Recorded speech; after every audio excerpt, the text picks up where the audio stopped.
Hello and welcome to another Planet Destiny exotic weapon mini review. Today we're going to take a short look at Dreg's Promise. In the April update, it received some small changes to its aim down sight accuracy in that it will lock onto the target and the rounds will track whatever you were shooting at. To compensate for this tracking though, they introduced a 40% damage nerf. It's a little bit more balanced out now. Sounds scary. I mean, when you do that, when you say, okay, now this gun has tracking rounds and they work a lot better, or you're always kind of like, all right, I'm going to give this to the community, and it's like, let's see what happens. This thing could become the first and last word in Crucible combat. In PvE, Dreg's Promise is quite possibly one of the worst secondary weapons I've ever used. The increased tracking really does help hit your targets now. The problem though is that the rate of fire was also reduced along with the damage, so now you're going to hit your targets almost guaranteed, but slower and for less damage. What ends up happening is that there are absolutely zero situations in which this gun is good in PvE.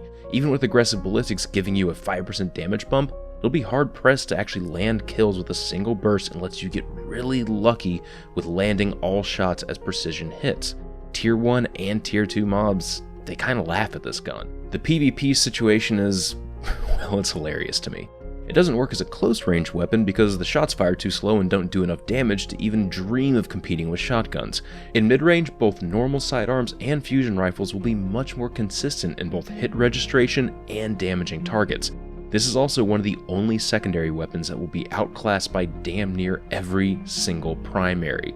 It feels like this weapon's sole purpose is to just troll people, since it exists at the absolute bottom of the totem pole for weapons. The only redeeming quality that I can find in this gun is that it has a quirky reload animation that you can bug out. I enjoy making the little pill canister of ammo fly back into the weapon when I sprint reload cancel. Then I can try killing something in a timely manner and remember how much of a hot pile of garbage this gun truly is.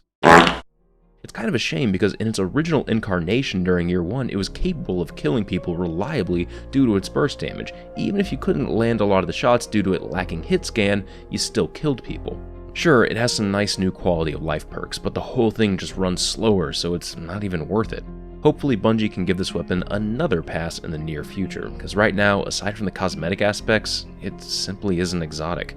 This has been Patrick Casey with Planet Destiny, your guide to the Destiny.